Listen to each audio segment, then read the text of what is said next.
తర్వాత వచ్చేసి వృశ్చిక రాశి. సో, ఈ వృశ్చిక రాశికొచ్చేసి పంచమ స్థానంలో, పంచమ స్థానంలో శని, శుక్రులు ఉన్నారు పంచమ స్థానంలో.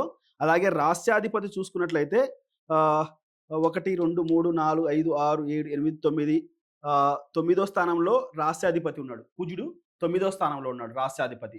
సో, రాస్యాధిపతి తొమ్మిదో స్థానంలో ఉండడం అనేది చాలా మంచిది. చాలా మంచిది. కాకపోతే ఇక్కడ కుజుడికి అంత బలం లేదు. సో, లగ్నాధిపతిని మనము బలపరుచుకోవడం బెటర్.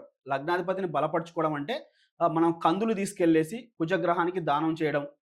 ఒక సేరుంబావు కందులు తీసుకెళ్ళేసి ఒక మూటలాగా చేసి అది మామూలుగా పండితులకు గాని, అలా గుళ్ళో పూజారులకు గాని దానం ఇవ్వడం అదొకటి. కుజగ్రహం లేదంటే సుబ్రహ్మణ్యేశ్వర స్వామి స్తోత్రం చదువుకోవడం డైలీ అది మంచిదనమాట. ఎందుకంటే ఇక్కడ బానే ఉన్నాడు గానీ కొంచెము జలతత్వంలో నీచం పొందుతాడు కాబట్టి అంత బలం లేదని చెప్తాం కాబట్టి కొంచెం అది పూజలు చేసుకోవడం మంచిదనమాట. సో, ఇప్పుడు వీళ్ళకు సంతానం కోసం ట్రై చేస్తుంటే సంతానం కలగదు వీళ్ళకి. ఇప్పుడు చాలామంది ఇప్పుడు ఇంతకుముందు సంతానం కోసం ట్రై చేస్తుంటారు. సో, వాళ్ళకేందంటే ఇప్పుడు కొంచెము డిఫికల్ట్‌గా ఉండొచ్చు. ఎందుకంటే శని పంచమంలో ఉన్నప్పుడు, అది కూడా శుక్రుడితో కలిసి ఉన్నప్పుడు కొంచెం డిఫికల్ట్‌ని ఇస్తాడు. ఒక సంతానం కోసం ట్రై చేసే వాళ్ళకి 2026 అక్టోబర్ గాని, సెప్టెంబర్ గాని ఆ టైం వరకు కొంచెం ఇబ్బంది పెట్టొచ్చు. ఎందుకంటే శని వెళ్తూ, వెళ్తూ కొంచెం మంచి చేస్తాడు కాబట్టి లాస్ట్ మూమెంట్‌లో 2026 ఎండింగు ఆ టైంలో మనం కొంచెం ట్రై చేసుకోవచ్చనమాట.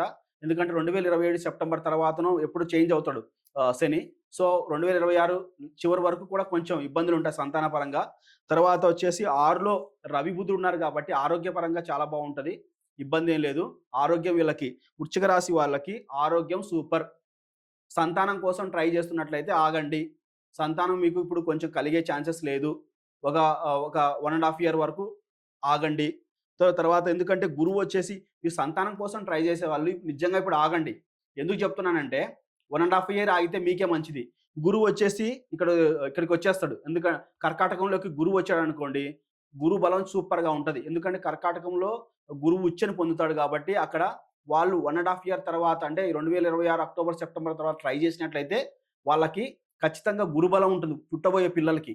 నా దగ్గరికి చాలామందొస్తే మేమిప్పుడు సంతానం కోసం ట్రై చేస్తున్నామంటే నిజంగా వాళ్ళకు ఎప్పటినుంచో కలగలేదు అని అనుకుంటే ఇన్ని రోజులు వెయిట్ చేసినా అంటే నేను ఇంగో 1 ½ ఇయర్ వెయిట్ చేయండి అని చెప్తా నిజాయితీగా. ఎందుకంటే ఇప్పుడు గురుబలం లేదు. గురుబలం వస్తది. ఆ గురుబలం వచ్చినప్పుడు ఒకవేళ వీళ్ళు పుట్టినప్పుడు గురువు, చంద్రుడు కలిసి ఉన్నారనుకోండి, దాన్ని మనం గజకేసరి యోగం, మంచి యోగం అంటామనమాట. సో, అది కలిగే ఛాన్సెస్ ఉంటాయి కాబట్టి నేను కొంచెం వెయిట్ చేయమంటా. కానీ వీళ్ళకి ఇప్పుడు వృశ్చిక రాశి వాళ్ళకి సంతానం కోసం ట్రై చేసినా నాకు తెలిసి 1 ½ ఇయర్ రాకపోవచ్చు ఇది. సో, అది అనమాట. ఆరోగ్యం బావుంటది. 6, 7, 8దో స్థానంలో గురువు ఉంటాడు కాబట్టి సో, ఈ వృశ్చిక రాశి వాళ్ళకి 8దో స్థానంలో గురువు ఉన్నట్లయితే సో, ఇప్పుడు వీళ్ళేదైనా అకల్ట్ సైన్స్ నేర్చుకోవాలనుకుంటే ఇంతకుముందు చాలా మందికి అకల్ట్ సైన్స్ నేర్చుకోవాలని ఉంటది. సడెన్‌గా వీళ్ళకు దేవుడి పైన ఇంట్రెస్ట్ రావచ్చు. అంటే ఇంతకుముందు ఇంట్రెస్ట్ ఉండదు. దేవుడంటేనో లేకపోతే గుడికెళ్ళాలంటేనో ఏదో ఇంట్రెస్ట్ ఉండదు. సడెన్‌గా వాటిపైన ఇంట్రెస్ట్ రావడం, లేకపోతే దేవునికి సంబంధించిన వీళ్ళు నిందలు మోయడం. సో, అలాంటివి కూడా ఉంటాయి రివర్స్‌లో. సో, మంచి జరగాలనుకుంటే మంచి కూడా జరిగే ఛాన్స్ ఉందనమాట. సో, దేవుడి పైన ఇంట్రెస్ట్ లేకుంటే ఇంట్రెస్ట్ వస్తది. చాలా మంచిగా జరిగే ఛాన్సెస్ ఉంటది. కానీ గురువుకి వీళ్ళేందంటే వీళ్ళు కూడా ఈ వృశ్చిక రాశి వాళ్ళు కూడా మేధ దక్షిణామూర్తి స్తోత్రాన్ని చదువుకోవాలి మీరు. ప్రతిరోజు మేధ దక్షిణామూర్తి స్తోత్రం చదువుకోవాలి. అలాగే మేధ దక్షిణామూర్తి పటాన్ని ఇంట్లో పెట్టుకోండి. నార్త్ సైడ్ ఫేస్ చేయాలి మేధ దక్షిణామూర్తి పటాన్ని. ఆయన సౌత్ సైడ్ చూస్తూ ఉండాలి.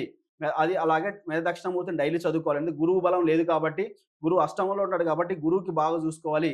ప్రతి గురువారం సాయిబాబా టెంపుల్ గాని, లేదంటే దక్షిణామూర్తి టెంపుల్ గాని, లేదంటే ఉంటే దత్తాత్రేయ టెంపుల్ గాని విజిట్ చేయండి.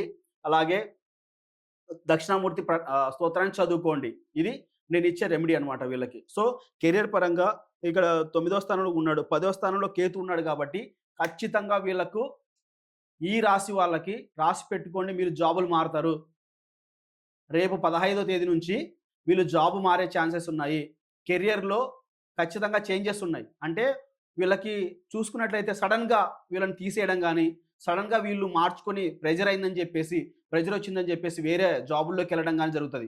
ముఖ్యంగా సాఫ్ట్‌వేర్ వాళ్ళకి ప్రైవేట్ జాబులు బ్యాంకింగ్ రంగాలు వీళ్ళు ప్రైవేట్ జాబులు చేసే వాళ్ళకి ఖచ్చితంగా చేంజెస్ వస్తాయి. ఖచ్చితంగా రాసి పెట్టుకోండి. ఈ రాశి వారికి, ఈ లగ్నం వారికి ఉద్యోగ పరంగా, కెరియర్ పరంగా చేంజెస్ వస్తాయి. అంటే మీరైనా మారతారు. ప్రెషర్ తట్టుకోలేకుంటే వాళ్ళైనా మిమ్మల్ని తీసేస్తారు. అది జరుగుతదనమాట. లేదంటే ఈ జాబ్ మారడం వలన మీకు డబ్బులు గూడా ఎక్కువ రావచ్చు. అంటే ఇప్పుడు ప్రెషర్ ఉందని మారితే ఒక 5,000, 10,000 ప్యాకేజ్ పైన ఎక్కువ ఇస్తారు కదా! అట్టైనా మారొచ్చనమాట. ఖచ్చితంగా కెరియర్ చేంజెస్ అయితే ఉన్నాయి. ముఖ్యంగా వీళ్ళకి చేంజెస్ ఏమైనా ఉందంటే కెరియర్ చేంజెస్. ఆరోగ్యం బావుంది. తర్వాత అష్టమంలో గురువున్నాడు కాబట్టి సడెన్‌గా చేంజెస్ జరుగుతాయి. దశమంలో కేతు ఉన్నాడు కాబట్టి ఈ 1 ½ ఇయర్ వీళ్ళు ఉద్యోగపరంగా 2, 3 జాబ్‌లైనా చేంజ్ అవుతారు. 100% ఇది.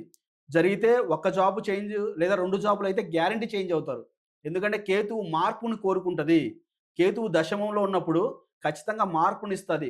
ఒక జాబ్ నుంచి ఇంకో జాబ్‌కెళ్దాం అనుకోండి. న్యూ థింక్‌ని క్రియేట్ చేసుకుంటదిది. సో, కాబట్టి కెరియర్ పరంగా జాగ్రత్తగా ఉండాలి. ఒకవేళ మీకు ఏ జాబు లేదనుకుంటే, అంటే ఇప్పుడు మీరు ఒక జాబ్‌లో ఉన్నారు.